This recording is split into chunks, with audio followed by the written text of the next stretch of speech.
बात नहीं करती है तो वो तो इतना प्रकाश, उसके मारे एक बड़ी आंख होगी और बड़ा प्रकाश होगा तब चयन कर पाएगी, ऐसे नहीं करेगी।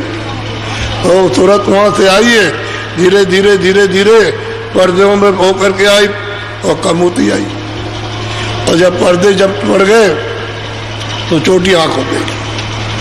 तो उसकी लाइट जब शुरू में मिलती है तो बर्दाश्त नहीं होती, जब आंख खुलती है तो ऐसे चमक आती, तो धीरे धीरे वो आंख खिलती बंद हो जाती है, फिर खुलती है, फिर बंद हो जाती है, तो धीरे धीरे वो चमक जितने की आंख उस प्रकाश को बर्दाश्त करती है।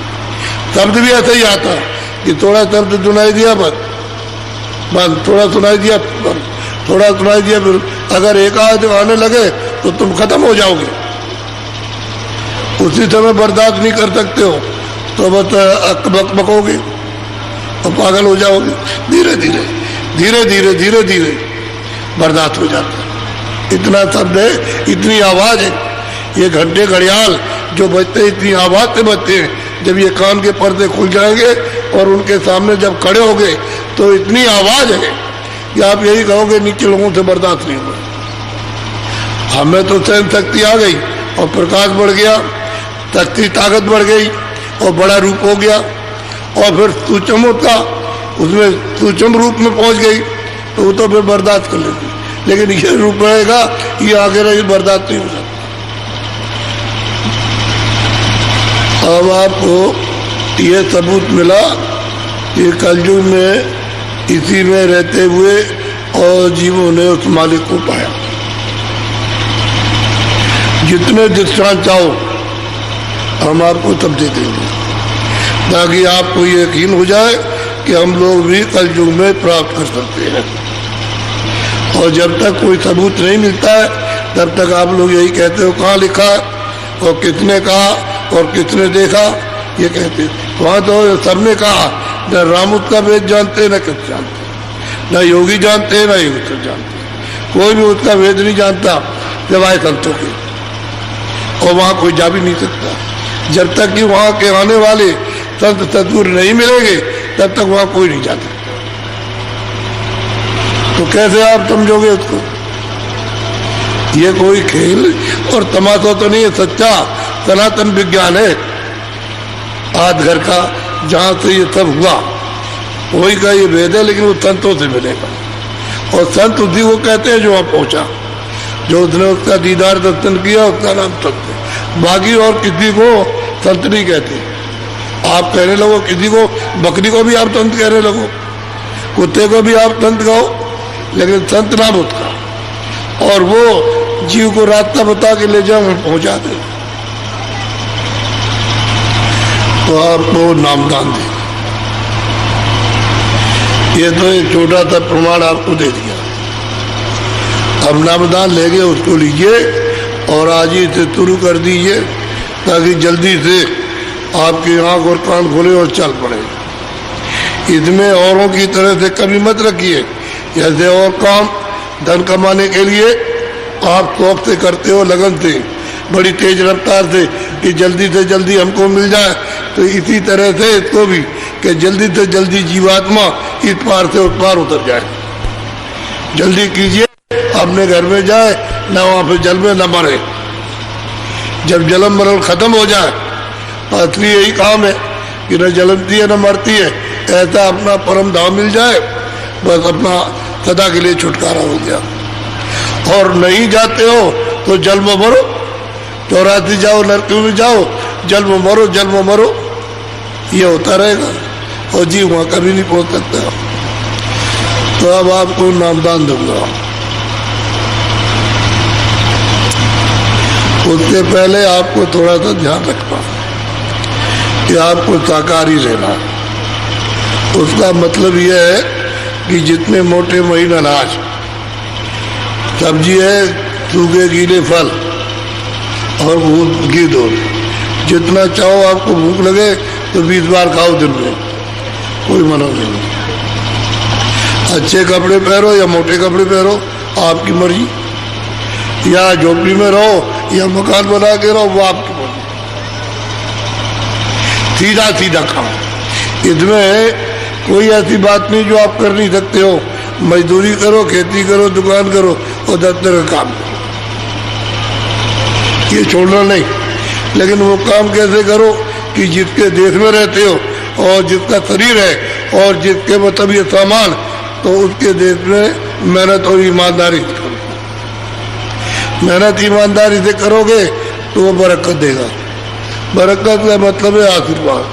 आशीर्वाद का मतलब है दुआ देगा, तो फिर कमी नहीं पड़ेगी, बढ़ोतरी होगी। अनाज पूरा खाने को और सब्जी पूरी खाने को, और मतलब यह है कि शरीर सबका ठीक, बाल बच्चों का सबका निरोगी, वो बच्चे सब ठीक है, तो बरकत में हर तरह बढ़ोतरी। तो उसकी दुआ और आशीर्वाद तो लेते रहो और बरकत होती रहे, फिर ये परेशानी तो ना हो। जो आज हर आदमी घर में बीमार पड़ा हुआ, हर एक आदमी मतलब यह है कि कितना पैसा खर्च करता, परेशान होता और ठीक नहीं होता, और रोज उस मलबे को इकट्ठा करता है जिससे और बीमार हो जाए। ऐसा मत करो, सीधे शाकाहारी रहो। किसी बच्चे को, बच्ची को, पशु को, पंछी को, जल के जीव, थल के जीव, किसी को मारो मत। जो मार दिया जाएगा वो मुर्दा हो गया। जिसमें से जीवात्मा निकल गई मुर्दा हो गया, और मुर्दे को छूलोगे तो छुआछूत लग जाएगी। कपड़े धोगे, स्नान करोगे, घर को धोगे, घर के कपड़े धोगे, तो मुर्दे को छूने ही थे। जब छूत लगती है तो फिर क्या कहा जाए।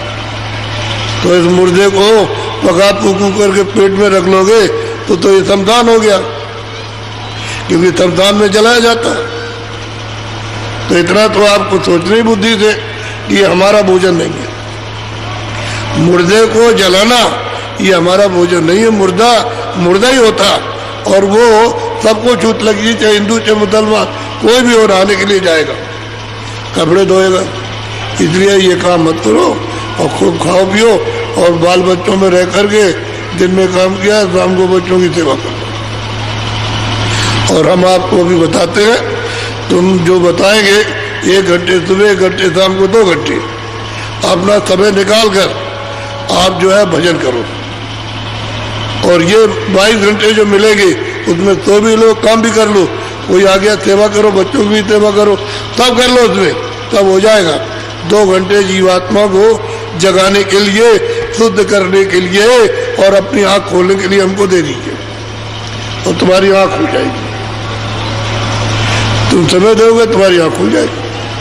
हम तो कह रहे हैं ये आंख तुम्हारी खुल जाएगी, कान खुल जाएगा, तुम सुनने लगोगे। वेदवाणी, आकाशवाणी और ब्रह्मवाणी, ये अनहद धुनी सब सुनने लगोगे, सुन के चलोगे, पकड़ के चढ़ चलोगे तो सबका दर्शन होगा। रास्ते में जो भी है कोई बचेगा नहीं, सबका।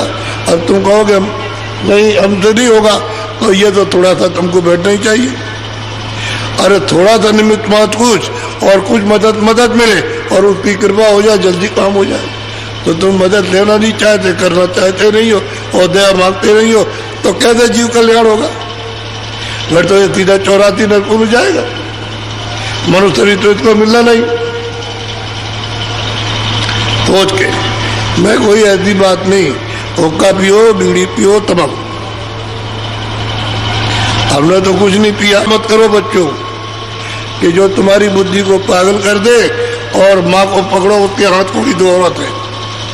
लड़की को पकड़ो, औरत, भतीजी भांजी को पकड़ लो उसको कि तू औरत है, चल कमरे में। तो जब तुमको बुद्धि का जरा भी बहुत सेंस नहीं रहेगा, बोध नहीं रहेगा, तो कैसा लिखेगा अपने आप, तो कड़ी सजा मिलेगी। आपको तो ये मालूम नहीं, इसलिए आपको मना किया जाता है कि भाई इस काम को मत करो, आप तम्बाकू पियो, बीड़ी पियो, हुक्का पियो। पहले हुक्का जलता था, और जो बच्चे बच्चियां बीड़ी तम्बाकू नहीं पीते हैं, ना हुक्का पीते, कम से पी लो, और छोड़ना था छोड़ दो, उसके लिए कोई मना नहीं है। और अगर न पियो तो कोई मना नहीं कि तुम पियो।